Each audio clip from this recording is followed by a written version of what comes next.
Og þá komum við að síðasta lið á dagskrá og það skýrsla bæjarstjórar og til máls tekur Ásthildur Sturludóttir bæjarstjóri. Forseti bæjarfulltrúar. Það venja að bæjarstjóri fari yfir þau verkefni sem hann hefur sinnt á því tímabili sem liðið hefur frá síðasta bæjarstjórnarfundi. Mér langaði til þess að fara yfir þau verkefni sem ég hef verið að sinna frá 2. október. En þann 3. október þá var fundað með þingmönnum kjördæmisins og eins og bæjarfulltrúar muna þá var farið yfir helstu áherslumál Akureyrar þegar kemur að uppbyggingu atvinnu og mannlífs. Það er náttúrulega fyrst að nefna Akureyrarflugvöll, öldrunarheimili Akureyrar og þau málefni sem við höfum verið í eða þau verkefni sem við höfum verið að eiga við ríkið varðandi daggjöldin. Raforkumálin, auki fjármagn til heilsugæslunnar, göngudeild SÁÁ og stækkun á sjúkrahúsinu hér á Akureyri. 4. október þá fengum við kynningu á starfsemi Markaðsstofu Norðurlands. 5. október var sérlega ánægjuleg vígsla á vatnsaflsvirkjun Fallorku. Þann 9. október þá fór ég heimsókn í Oddeyrarskóla en ég hef verið að heimsækja stofnanir bæjarins og það hefur gengið ágætlega. Ég heimsótti 2 skóla í októbermánuði á Oddeyrarskóla og Síðuskóla. 10. október fór ég í Síðuskóla en mér langaði kannski sérstaklega nefna Oddeyrarskóla. Það er fámennasti grunnskólinn hér á Akureyri og það er ánægjulegt að segja frá því að þeir hafa staðið sig afar vel í að leita leiða í að starfa að menntun án aðgreiningar og það var augljóst á öllum anda í skólanum að þar fer fram gott starf. 11. til 12. október þá tóku bæjarfulltrúar og bæjarstjóri þátt í fjármálaráðstefnu ásamt lykilstjórnendum sveitarfélagsins og eins og bæjarfulltrúi Guðmundur Baldi nefndi áðan þá og bæjarfulltrúi Gunnar þá var rætt hættur í íbúaþróun Akureyrarbæjar og hættuna á því að sveitarfélagið verði ekki sjálfbært. Og ég held að við vitum það öll hér inni, það er okkar verkefni að auka hagvöxtinn í samfélaginu og fá hingað fleiri vinnandi hendur. 12. október þá var opnunarhátíð hjá Krabbameinsfélagi Akureyrar og nágrennis í nýjum húsakynnum og ég hvet ykkur öll til þess að heimsækja þau þangað. Þetta er glæsilegt húsnæði og frábært starf sem þar fer fram. 15. október þá hélt ég áfram heimsóknum á starfsstöðarbæjarins og fór í heimsókn í Sundlaug Akureyrar. Þann 16. október satt ég byggðarráðstefnu í Stykkishólmi og 23. október þá heimsótti ég hestamannafélagið Létti í Reiðhöllina og átti fund með þeim þar. 24. október þá flutti ég ávarp við setningu vinnuverndarráðstefnu í Hofi. Þann 27. október sátu við umræðu og samráðsfund í Hofi á vegum Eyþings kjaraviðræður með sambandinu, Sambandi íslenskra sveitarfélaga altså. 27. október þá fór ég líka í heimsókn á leikskólana Hulduheima, Kot og Sel og mér fannst alveg sérstaklega gaman hvernig þau eru að vinna með slökun og núvitund og rólegt umhverfi sem er ekki síst gott í okkar hraða samfélagi. 27. október þá var það kabarett hjá Leikfélagi Akureyrar og ég verð nú að segja að ég var með gæsahúð allan tíman í þessu fallega húsi á þessari frábæri sýningu og ég vil nota tækifærið og óska Leikfélaginu og Mörtu Nordal til hamingju með þessa glæsilegu uppfærslu og hveta alla til þess að sjá þessa sýningu. 29. október þá funduðum við með dómsmálaráðherra, ég og sviðsstjóri búsetusviðs og ég að hoppa hérna yfir heila viku en ég fer bara aftur og við ræddum þar málefni snúa að öryggisvistun og önnur þau mál snúa að ráðuneytinu og varða Akureyrarbæ. 30. október þá funduðum við með lögreglunni og neyðarlínu varðandi endurbætur á öryggismyndavélum myndavélum hér í bænum. En ef við snúum okkur aftur hérna til 17. október þá funduðu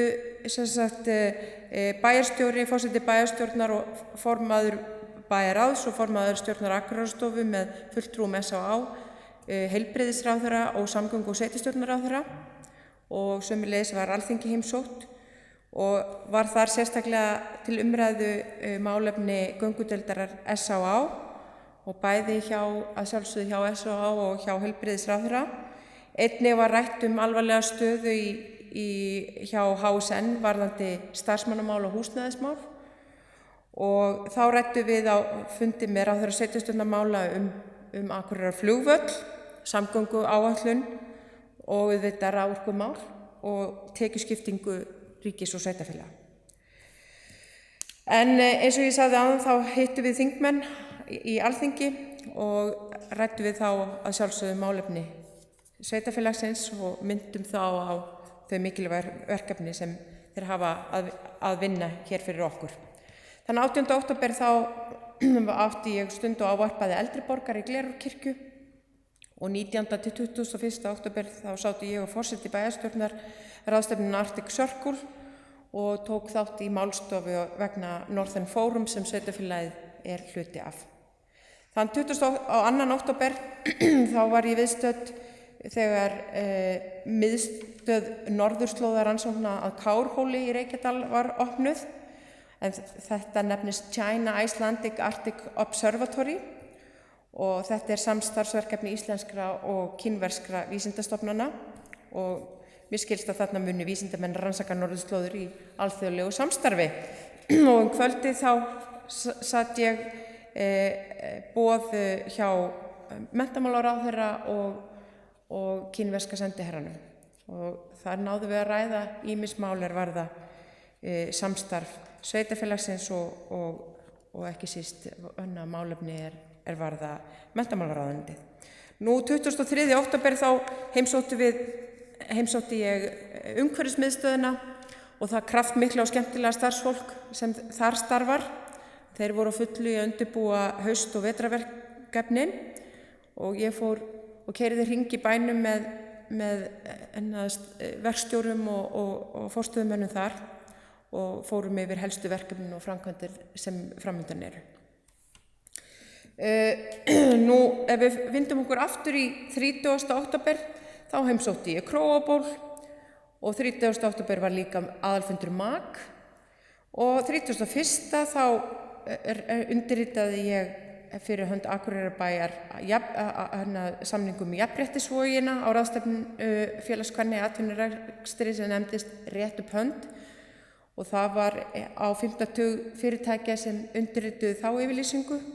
Nú, þann sama dag þá áttu ég og formaður bæjarráðsfund með fjármálaráðherra þar sem vorum að ræða ýmis mál og þar fremst að sjálfsögðu var flugvöllurinn, öldrunarheimilin, SÁÁ og HSN, auk annarra mála varða sveitarfélagið.